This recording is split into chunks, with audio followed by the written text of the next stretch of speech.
Bonjour tout le monde, aujourd'hui nous nous retrouvons sur une vidéo d'informatique logique et nous allons faire un C4B7SL. Alors, qu'est-ce que c'est un C4B7SL? En fait, c'est quelque chose qui permet de retransmettre le binaire pour que ça soit lisible. Voilà. C'est-à-dire que là, c'est du binaire, ça le remet sur un écran de 7 segments. Voilà. Du coup, ça fait à la fois binaire et hexadécimal, étant donné que j'ai A, B, C, D, E, F. Donc, pour le faire, c'est plutôt, voilà, comme ça, c'est un peu complexe, mais ça peut aller. Donc, vous avez tout ça. Alors, du coup, parce que c'est une nouvelle mise à jour, là, que j'ai fait.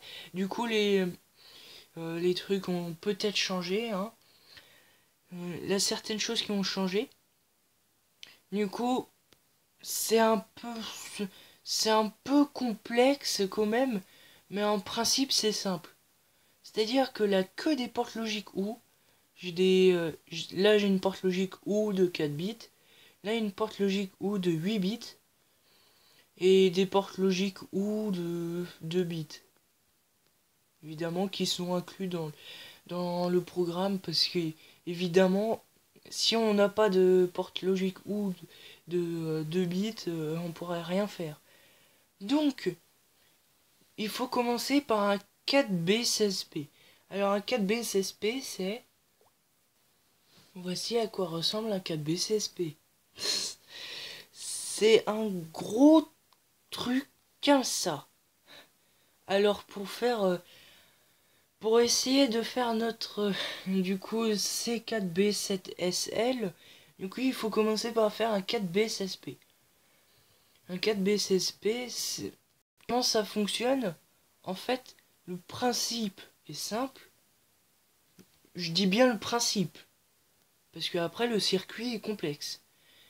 Du coup, ça retransmet le binaire en, on va dire décimal. C'est pas vraiment ça, c'est-à-dire que, par exemple, si j'ai 0000, ça me fait 0. Et après, si je modifie un truc, par exemple, si je modifie B4, normalement ça me fait 8. Exactement. J'ai 8. Parce qu'en fait, c'est le résultat. C'est pour savoir combien ça fait. Par exemple, si j'ai 1, 0, 1, 0, normalement, enfin 0, 1, 0, 1, et ben normalement ça fait 5, comme vous voyez. En fait, comment le circuit se trouve, comment le circuit est, en fait, le circuit, il est plus complexe, mais si on comprend tout, c'est simple. C'est une répétition en fait. C'est une répétition où on change sans arrêt. Merci. Du coup, le principe, c'est que, par exemple, si j'ai 0, 0, 0, 0, et bah du coup, je vais avoir 4 portes logiques non avec des portes logiques et. Du coup, les portes logiques et vont s'assurer que c'est bon. C'est-à-dire que là, les portes logiques non, ça va inverser, donc il faut que ça soit 0.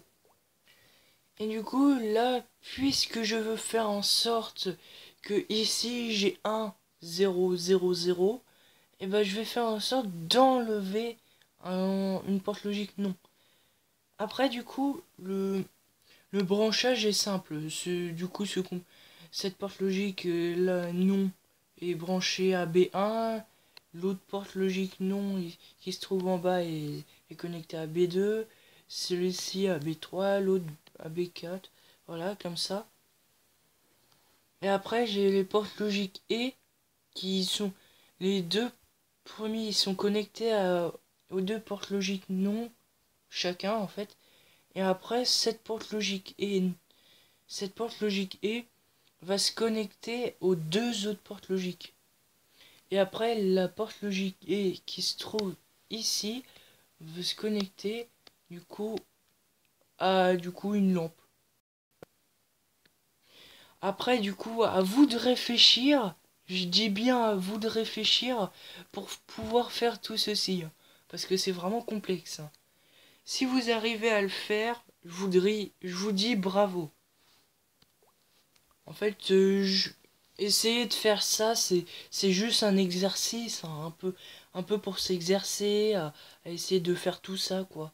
Du coup, je mets pas de lien dans la description pour que vous téléchargez, c'est juste un exercice. Après avoir pris 1h30 à faire notre 4B 16P, donc nous avons des portes logiques ou de plusieurs nombres de bits. Alors, du coup, comment ça fonctionne? Du coup, par exemple, ici, pour le premier segment, le segment qui se trouve là, du coup, eh ben, nous avons besoin une porte logique ou 8 bits, une porte logique ou 4 bits, et une porte logique ou normale, du coup 2 bits. Donc nous avons du progressif un peu. En fait, c'est parce après du coup, je vous dis juste quel est le principe, et après, c'est à vous de réfléchir un peu sur tout ça. C'est ça la différence de, de cette vidéo. C'est pas... je montre pas comment le faire, mais je vous dis le principe. Voilà. Donc, ce segment-là, du coup, ça va être allumé, par exemple, quand je vais avoir 0. Quand je vais avoir 0, parce que j'ai le segment en haut. Du coup, qui est là. Quand j'ai 1, et ben le segment est éteint parce que en fait ici ça sert à rien, sinon ça fait un 7. Du coup après dans le 2, et ben il y a aussi ce segment là qui va t'allumer, ce fameux segment, et ainsi de suite. Du coup moi ce que j'ai fait, c'est que j'ai commencé à faire 0 comme ça, 1 2 3 etc. jusqu'à A, B, C, D, E, F, jusqu'à F en fait. Et du coup, j'ai fait en sorte de... Par exemple, pour ce segment-là, du coup, le A, bah, j'ai compté qu'il y avait, du coup, 12 en fait, 12 caractères qui vont utiliser ce segment-là. Enfin, le segment ici. Après, ici, ça va être 11. Enfin, 11. 11. Non, 10. Du coup, ici, c'était 10. Après, là, c'était... En fait, 10, c'est pour ici, là. Et après, ici, il y en avait encore 12. Puis après, 9. Puis, il y en avait 50. Non. Après, 10.